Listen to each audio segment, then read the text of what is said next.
नमस्कार। स्वागत है आपका सुनो कहानी में। आज हम लेके आए हैं अंतोन चेखव के द्वारा लिखित कहानी प्यार व्यार शादी वादी, जिसे आप सुन रहे हैं मृत्युंजय मिश्रा की आवाज में। तो आइए सुनते हैं। जब सभी लोग फलों के रस से बनी पूंछ नामक हल्की शराब पी चुके तो हमारे माता पिता ने फुसफुसाकर आपस में कुछ बात की और वे हमें उस कमरे में अकेला छोड़कर बाहर चले गए। मेरे पिता ने जाते जाते फुसफुसाकर मुझसे कहा, चल आगे बढ़ा और उससे बात कर। अरे बाबूजी, अगर मैं इससे प्यार नहीं करता हूं तो कैसे जबरदस्ती मैं इससे कह सकता हूं कि मैं तुम्हें चाहता हूं? यार, तुझे इससे क्या लेने देना है? बेवकूफी मत कर, जरा दिमाग से काम ले। ये कहकर मेरे पिता ने कहर भरी नजर मुझ पर डाली और कमरे से बाहर चले गए। तभी उड़का हुआ दरवाजा खुला और किसी उम्र दराज औरत का हाथ कमरे में आया और उसने मेज पर रखी हुई मोमबत्ती उठा ली। अब कमरे में पूरी तरह से अंधेरा छा गया था। मैंने सोचा, खैर चलो, अब जो होगा सो देखा जाएगा। इसके बाद मैंने थोड़ी चालाकी बरतते हुए कहा, ये अंधेरा मुझे भला लग रहा है। आखिर अब हम अकेले हैं और अपने मन की बातें कह सकते हैं। अंधेरा मेरे चेहरे पर झलक आई शर्म को छुपा रहा है। ये शर्म का एहसास मेरे मन में इसलिए पैदा हुआ है क्योंकि अपनी भावनाओं के कारण इस समय मेरा दिल चल रहा है। उसमें जैसे आग भड़क रही है। ये कहकर मैं चुप हो गया। उधर जोया का दिल इतनी जोर जोर से धड़क रहा था कि उसकी आवाज मुझे भी सुनाई दे रही थी। घबराहट से जोया दांत किटकिटा रही थी। उसका बदन भी बुरी तरह से कांप रहा था और एक कपकपाहट उस बेंच से होकर जिस पर हम बैठे हुए थे मुझ तक भी पहुंच रही थी। ये बेचारी लड़की भी मुझसे प्यार नहीं करती थी, बल्कि ये तो मुझसे वैसे ही नफरत करती थी जैसे कोई कुत्ता उस छड़ी से नफरत करता है जिससे कभी कभी उसे सजा दी जाती है। हालांकि मुझे तब तक बहुत से पुरस्कार और पदक मिल चुके थे, लेकिन फिर भी उस समय उस लड़की के सामने मैं एक वैसा ही वनमानुष बना बैठा था जो असभ्य, अशिष्ट और गंवार होता है। मैं भारी थोपड़े वाले, बड़े बड़े रुएं वाले किसी बदसूरत जानवर की तरह लग रहा था। लगातार चलने वाले जुकाम और अक्सर पी जाने वाली शराब की वजह से मेरी नाक कुछ फूली हुई थी और मेरा थोबड़ा लाल भभूका बना हुआ था। मैं इतना ढीला ढाला और आलसी हो चुका था कि भालू भी मेरे सामने ज्यादा फुर्तीला और ज्यादा चालाक दिखाई देता।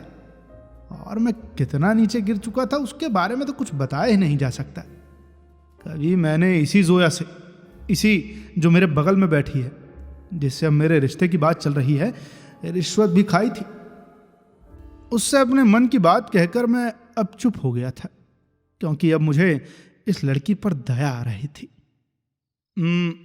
जोया, चलिए बाहर बगीचे में चलते हैं, मैंने उससे कहा। यहाँ थोड़ी घुटन महसूस हो रही है ना। हमारे माता पिता उस कमरे के बाहर ही खड़े हुए थे और हमारी बातचीत सुनने की कोशिश कर रहे थे। हमें बाहर निकलता देख वे जल्दी से बरामदे के कोने में जाकर खड़े हो गए। हम घर से बाहर निकल आए और घर के सामने बने बगीचे में एक पगडंडी पर चलने लगे। जोया के चेहरे पर चांद की रोशनी चमक रही थी। मैं बेवकूफों की तरह उसे घूर रहा था। मैंने उसके चेहरे पर झलक रहे लावण्य और मधुरता को महसूस किया। फिर एक गहरी सांस भरी और उससे कहा, लगता है नर कोयल गा रहा है, अपनी मादा को लुभा रहा है, पर मैं भला किसी को क्या लुभा सकता हूं? जोया का चेहरा शर्म से लाल हो गया और उसने अपनी नजरें झुका ली। शायद उसे पहले ही यह बता दिया गया था कि उसे मेरे सामने किस तरह का अभिनय करना है। हम दोनों बगीचे के उस पार नदी किनारे पहुंच गए थे। वहां एक बेंच पड़ी थी। हम दोनों बेंच पर बैठ गए और नदी में लहरों की अटखेलियां देखने लगे।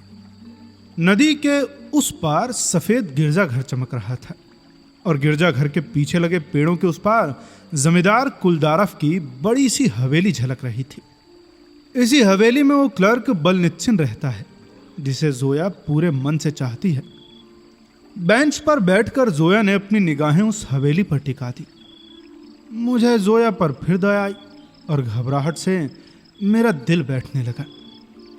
हे भगवान, हे खुदा, हे ईश्वर, हमारे माँ बाप को स्वर्ग में ज़रूर भेजना, लेकिन कम से कम 1 हफ्ता उन्हें ज़रूर नरक में रखना। मेरी ज़िंदगी सिर्फ एक इंसान के ताबेदार है। सिर्फ वही इंसान मेरी खुशी की जिम्मेदारी ले सकता है।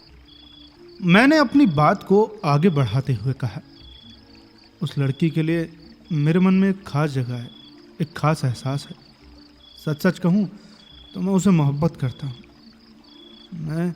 मैं बुरी तरह से उसके इश्क में डूबा हुआ हूँ। उससे बेहद प्यार करता हूँ। सवाल यह है कि वो मुझे चाहती है या नहीं। अगर वो मुझे नहीं चाहती, वो मुझसे प्यार नहीं करती, तो समझिए मैं बर्बाद हो जाऊंगा। हो सकता है मैं मर जाऊं। और जानती हैं वो लड़की कौन है? आप ही हैं वो खास इंसान मेरे लिए। क्या सचमुच ऐसा हो सकता है कि आप भी मुझे प्यार करें? बताइए ना, क्या आप भी मुझे चाहती हैं? जी, आपको ही चाहती हूँ, जोया ने बुदबुदा कर होठों ही होठों में कहा। उसकी ये बात सुनकर मैं स्तब्ध रह गया, क्योंकि मुझे लग रहा था कि मेरी बात सुनकर उसकी आंखों में आंसू आ जाएंगे। वो रोएगी और फिर धीरे से इनकार कर देगी, क्योंकि वो किसी और को चाहती है। मैं तो उसकी इस मोहब्बत से ही उम्मीद लगाकर बैठा हुआ था। पर भैया, अब मामला खटाई में पड़ गया था। वो अपने माँ बाप की इच्छा के विरुद्ध जाने की हिम्मत नहीं जुटा पाई थी।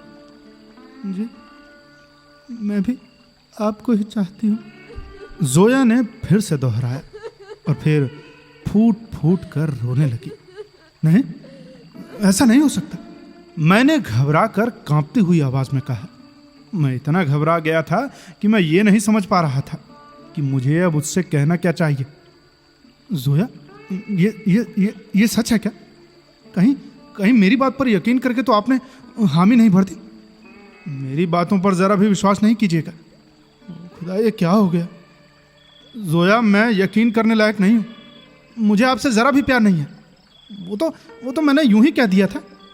मुझे सारे जमाने की बद्दुआएं लगे अगर मैंने सच कहा। मुझे यकीन है कि आप भी मुझसे प्यार नहीं करती। प्यार, अरे ये सब तो बेकार की बातें हैं। मैं बदहवास होकर बेंच के चारों तरफ भागने लगा था। अरे ये सब मजाक है जोया। ये प्यार, ये शादी वादी सब फालतू की चीजें हैं। जमीन जायदाद के मामले हैं ये, और इन्हीं मामलों की वजह से हमारा रिश्ता तय किया जा रहा है। आपसे शादी करने से तो बेहतर है कि मैं अपने गले में एक भारी पत्थर लटका लूं।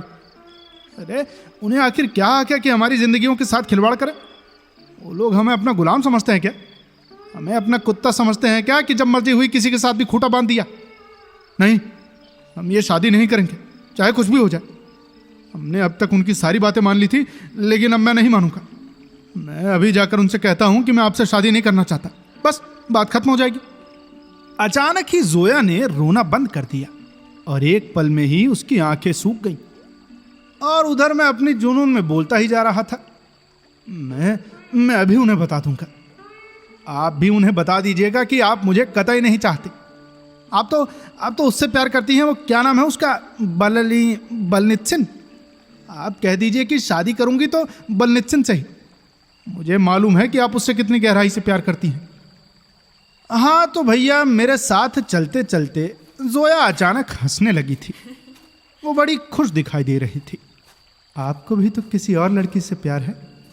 एक हाथ से अपना दूसरा हाथ सहलाते हुए जोया ने कहा। आप मोहतरमा देवी से प्यार करते हैं ना? जी हाँ, आप ठीक कह रही हैं। मैं देवी को ही चाहता हूँ। हालांकि वो हमारे धर्म की नहीं है, वो बहुत पैसे वाली भी नहीं है, पर वो बहुत नेक और दयालु लड़की है, बेहद समझदार है। बस इसी वजह से मैं उसे चाहता हूँ। चाहे मेरे घर वाले मुझे कितनी भी गालियाँ दे, पर मैं यदि शादी करूँगा तो उसी से ही। उसे तो मैं अपनी जान से भी ज़्यादा चाहता हूँ। अरे उसके बिना मेरा जीवन बेकार है। उसके बिना मैं जी नहीं सकता। अगर मेरी शादी देवे से नहीं होगी तो मैं जीते जी मर जाऊंगा। चलते हैं और इन बाजीगरों को बता देते हैं कि हम ये शादी नहीं करेंगे। मैं आपका बेहद शुक्रगुजार हूं कि आपने मेरी बात मान ली है। हम दोनों के दिल बल्लियों उछल रहे थे। हम खुशी से पागल हो गए थे।